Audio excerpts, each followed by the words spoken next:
Halo Sobat Bima Gritama, kembali lagi bersama aku di podcast BEM Faperta. Nah, untuk yang kali ini aku akan memimpin podcast BEM Faperta edisi BPH part 2. Yeay. Nah, di sini aku udah ditemanin sama tiga orang kece, keren. Untuk yang pertama ada Kak Rani. Halo. Dan Kak Cahaya. Yeay. Heboh dong. Aku nggak dikenalin. Ya, untuk yang sebelah aku, tadi kalian kalau udah lihat di podcast yang sebelumnya, Bang Protokoler ini akan menemani aku di podcast edisi BPH yang kedua. Okay.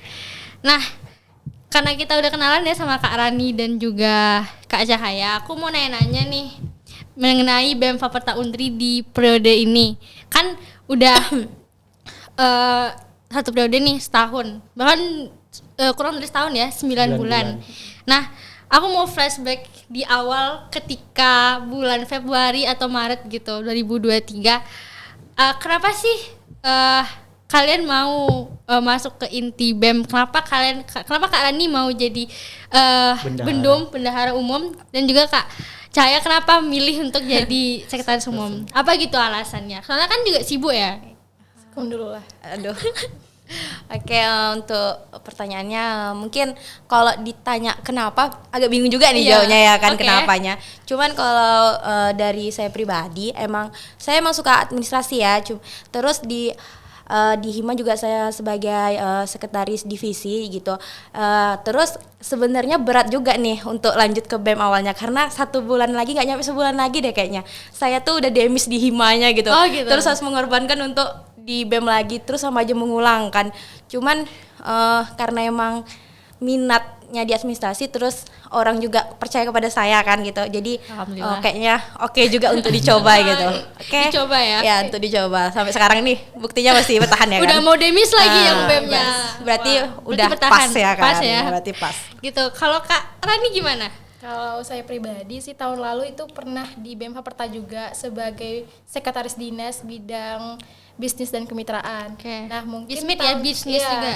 Tahun lalu itu banyak berbaur dengan keuangan, mulai dari jadi benpel, terus keuangan di dinas kami gitu kan. Jadi tahun sekarang diamanahkan lah sama Bendum tahun lalu gitu untuk melanjutkan sebagai bendahara umum tahun ini. Mungkin di situ karena kelebihan juga di situ kan keuangan.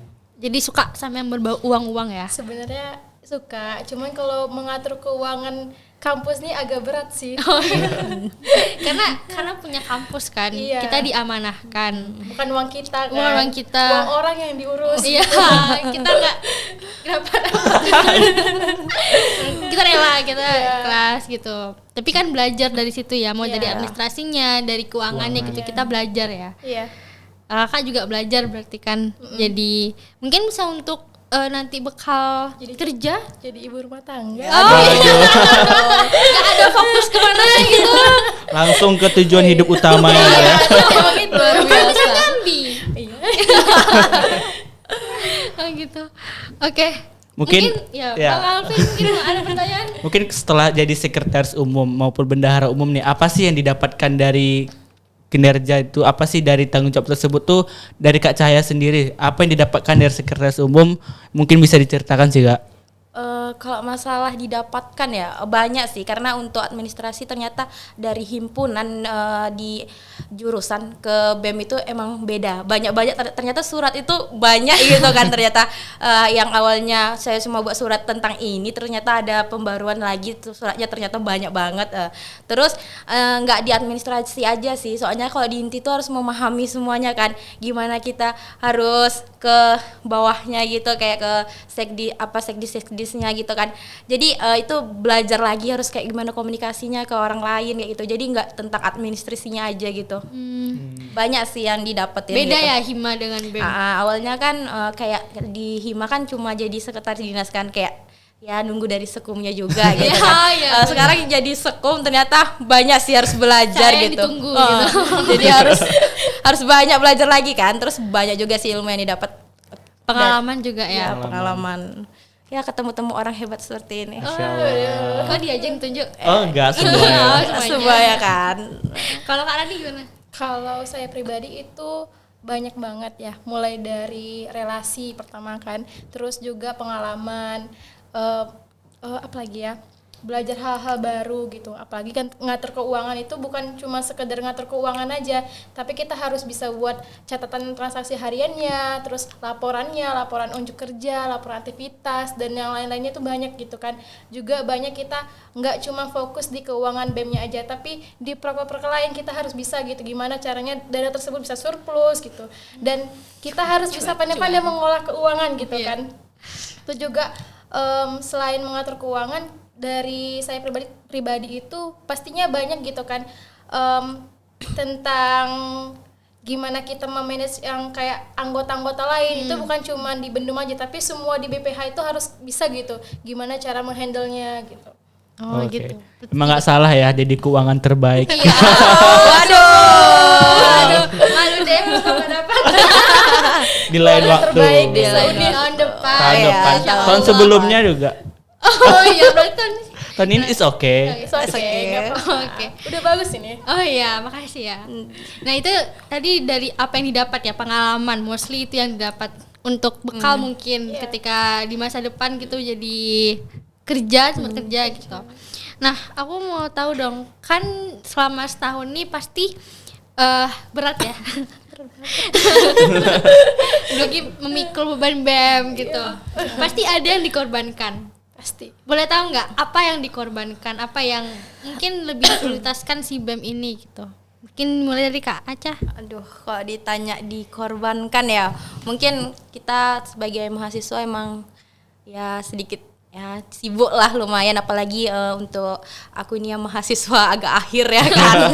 Bukan agak lagi, udah akhir ya. Udah mancing belum? Aduh, karena aku juga ada ikut penelitian dosen kan. Itu sih Sama kayak kemarin. Bang Apis ya? Iya, itu sih yang agak berat kemarin karena aku mulainya di semester 6 tuh udah mulai penelitian dosen. Jadi kayak harus pengorbanan itu, kayak jadi nitip temen tolongin dulu dong penelitian aku ada urusan di BEM nih gitu. Iya. Emang kalau ditanya pengorbanan emang harus ada yang direlakan gitu kan. Terus aku juga ada ngasih stand gitu di lab tanah. Asisten. Iya. Asprak. Wah. Iya.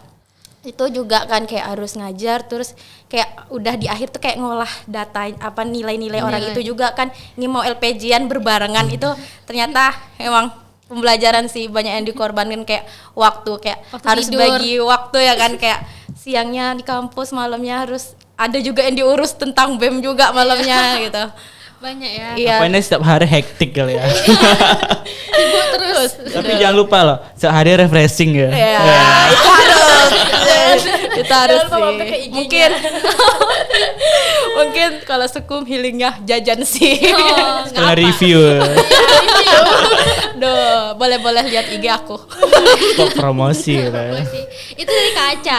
Kalau Kak Aren gimana? Apa yang dikorbankan? Kalau aku dulu sebelum masuk ke BEM itu pernah ditawarkan investasi dari orang gitu Investasi. Wah. Berarti buat usaha gitu Usaha, dong. iya, usaha Sesuai sama makan. jurusannya ya. Iya. Agribisnis. Jadi itu awalnya dulu aku pernah praktikum tentang komunikasi bisnis. Nah di situ kan saya juga ditawari ini modal untuk buka usaha itu. Cuman memang karena kemarin tuh pilihannya dua, antara bendahara umum sama menjalankan bisnis itu. Karena kalau misalnya menjalankan bisnis itu aku harus fokus di bisnis itu kan. Karena Iya. kita harus bagi hasil sama yang investor kan. Benar. Jadi karena rasa aku tuh berat dan ini juga amanah untuk jadi bendum, dari kakak-kakak yang lain juga udah mengamanahkan lah gitu kan, kayak mempercayakan saya sebagai bendahara umum. Jadi ya udah harus mengorbankan investor tuh itu kan. Jadi nggak bisnis itu. Tapi aku tetap ngejalanin bisnis kemarin. Cuman sempat sekarang ini berhenti dulu karena lagi fokus ke BEM kan, harus bisa apalagi LPG-an sekarang ini kan lagi banyak yang harus diurus. Terakhir kemarin banyak proker yang harus dikerjain, jadi nggak bisa bagi waktu untuk bisnis itu kan. Benar. Selain itu juga aku mengorbankan tugas akhir aku gitu. Orang-orang udah pada sempro, udah pada skripsian. Nah aku pribadi itu belum, karena memang nggak bisa gitu kan menyeimbangkan tugas akhir sama bendahara umum, karena ngurus keuangan itu cukup berat gitu. Karena nggak bisa. Itu keuangan itu uang kan? Iya, uang. Kalau salah dikit ya kekurangan 1.000, 2.000 Itu dipertanggungjawabkan. dipertanggungjawabkan. Nggak di dunia, di akhirat juga. Jadi nanti mungkin dipermudah tugas akhirnya setelah ini. Karena udah banyak dikorbankan kan? Iya, Banyak betul. banget. Karena Enggak hati dikorbankan. waduh, Agak susah nih kalau udah hati. Udah ngomongin hati ya. udah beda topik kali ya. Nah, dari Kak Rani sama Kak Cahaya nih, seru nggak sih di BEM ini gitu? Kan udah banyak yang dikorbanin. Apakah masih ada serunya atau malah fokus ke bebannya aja nih? Oke, dari Kak Cahaya gimana? Kalau dibilang seru sih, jumpa teman-teman baru ya kan yang beda jurusan gitu. Jadi wah ternyata masih banyak teman-teman yang bisa diajak ya hidup bersama juga tapi nggak serumah ya kan. Nambah relasi juga ya. Iya nambah relasi. Terus emang kalau dari BPH-nya sih oke sih bisa diajak kerjasama. Apalagi partner saya nih Bu Bendung Wah, saya. Temen healing juga nih. Jadi seru banyak hal-hal baru yang didapetin selama jadi Skom nih. Oke. Kalau dari Kak Rani sendiri gimana? Apakah sama mungkin? Seru banget karena memang dari tahun lalu kan juga jadi di BEM kan. Nah, orang-orang BEM tuh asik semua gitu, nggak ada senioritasnya gitu. Jadi mau kita gimana pun mereka tuh nggak bakalan kayak membawakan ke senioritasannya gitu. Masih sama rata lah walaupun kita kakak adik kan gitu. Tapi tetap kekeluarganya tuh terasa banget kalau di BEM gitu kan. Terus kalau misalnya ada masalah-masalah tuh nggak bakalan dibawa keluar-keluar lagi gitu. Kayak misalnya ada masalah ya di situ berakhir gitu. Beda kalau misalnya kita di jurusan mungkin bisa dibawa kemana-mana gitu kan kalau ada masalah. Benar. Itu sih kalau serunya. Apalagi kalau misalnya ketemu orang-orang yang beda jurusan tuh kita banyak bertukar pikiran gitu. Iya. Apalagi beda-beda jurusan banyak hal-hal yang baru kita nggak tahu jadi tahu gitu kalau misalnya di BEM. Jadi nambah informasi juga ya. Info. Info dulu. Ya. Info dulu. Nah itu yang serunya kan, yang asik lah gitu. Nah aku mau tahu dong, kan pasti ada konflik ya di antara mau di inti atau di leadernya atau di seluruh BEM pasti ada konflik pasti. gitu. Gimana cara Kak Rani dan Kak Cahaya ngatasin itu? Boleh Kak Aca dulu. Duh kalau misalnya masalah konflik tuh mungkin pasti selalu ada kan gitu. Apalagi kalau kita tuh ada masa capeknya bener-bener capek gitu kan, pasti itu emang nggak pengen diganggu. Kalau dari saya sendiri kalau misalnya lagi capek memang diem nggak banyak ngomong gitu kan tipe orangnya, terus agak ngilang dikit. Oh iya. Itu Healing berujung hilang. Oh, enggak dong. Enggak dong. Jangan Masih dong. ada nih. Oh, betul. Bahaya. Ya kalau misalnya ada konflik emang kayak dikomunikasikan lagi sih kayak gitu, harus dikomunikasikan karena kita nggak tahu kan gimana keadaan orang lain tuh, jadi harus ditanya kenapa mengapa gitu kan. Ada apa? Jadi baru dicari nanti permasalahannya biar untuk tetap ada di BEM. Oh, iya. Wah. Mungkin katanya gini, aman Kak Cai gitu. Itu yang sering sih, aman gitu. Dari Kak Cai, kalau dari Kak Rani gimana? Kan mungkin kalian sama-sama perempuan nih. Dan di BEM tuh nggak perempuan aja tuh, ada cowok juga. Itu gimana cara ngatasinnya? Kalau aku pribadi itu lebih mungkin karena aku di BPH, mungkin kalau misalnya sifat aku yang kekanak-kanakan gitu kan. Jadi kalau misalnya ada masalah gitu kan, aku lebih sering kenangis karena perempuan itu fitrahnya kalau kita capek, kalau ada masalah tuh pasti lebih bawa kenangis gitu. Nanti kalau udah selesai nangis barulah kita selesaikan baik-baik gitu. Karena mungkin selama ada masalah-masalah di BEM aku lebih banyak nangis dulu gitu. Nangis dulu. Tapi apa-apa, pelan-pelan aku coba komunikasikan sama teman-teman yang di BPH gimana cara menyelesaikannya. Baru aku lebih banyak sih ke diskusi ke grup Wagub karena mereka kan ini urusannya kan ke internal juga kayak Wagub kan. Jadi Iya. lebih banyak ke mereka kalau ada masalah gitu. Nangis boleh, tapi tetap dijalankan. Iya, ya. bener. Selesaikan.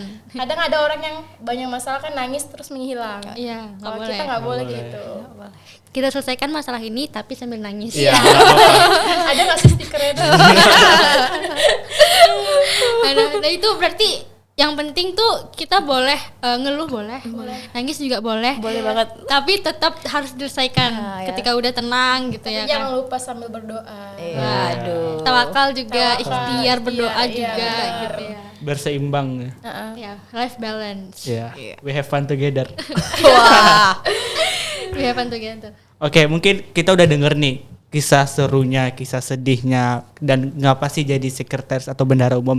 Mungkin bagi kakak-kakak apa sih pesan yang dapat disampaikan bagi teman-teman semua gitu, dari BEM Faperta gitu. Perwakilannya mungkin dari Kak Cahaya dulu lah ya, dia bisa nyampein. Atau buat teman-teman yang mau join Iya. Faperta Waduh. 2024 2025 gitu. Ada nggak pesannya, boleh disampaikan di sini? Boleh hadap Kalau- kamera ya Mbak. Iya.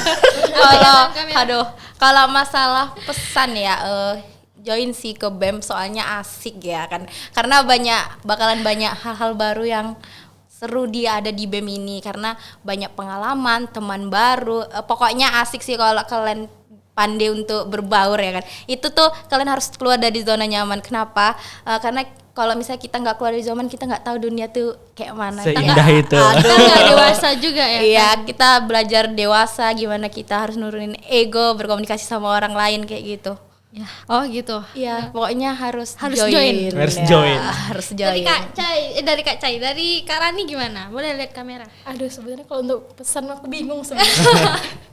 Pesan dari aku sih untuk teman-teman atau adik-adik yang besok masuk ke BEM Faperta kan. Nah, jangan lupa join, karena di BEM Faperta kita bakalan banyak proses-proses yang belum pernah kita lakuin sebelumnya. Marilah berproses di situ gitu. Karena memang beda banget rasanya kalau kita tuh di himpunan dengan di BEM, karena beda tingkatannya kan. Kalau di himpunan kita cuman kenal sesama teman jurusan. Benar. Nah, kalau di BEM itu kita bisa kenal sama orang beda-beda jurusan, dan juga teman-teman bisa juga nih mengenalkan orang-orang dari luar Faperta gitu. Kalau misalnya kan di BEM Faperta itu pasti bakalan nanti kita main-main ke BEM Unri. Nah, nanti ketemu nih orang-orang baru yang di BEM Unri. Beda fakultas lagi yang kita kenal gitu. Berarti lebih ruang Luas. lingkupnya lebih luas, lebih Iya. besar lagi ya. Temannya juga jadi lebih banyak kan. Iya betul. Itu Di BEM juga bisa keluar dari Unri sih, kayak kunjungan keluar kan. Oh iya, benar. Sekali healing. Ya, sekalian healing tadi. Kayak Bina Desa. Oh iya benar. Jumpa- TO2. Oh, iya. Masih banyak proker-proker yang nggak kami sebutkan. Makanya join. Penasaran? Klik link di bawah ini. pendaftaran. Oke, mungkin kita udah di penghujung podcast ya. Aku mau terima kasih banyak buat Kak Cahaya, Kak Rani, juga Bang Alvin yang udah nemenin aku di podcast hari ini. Buat teman-teman, aku mohon maaf jika ada kesalahan, jika ada sesuatu yang mungkin mengganjal di hati kalian.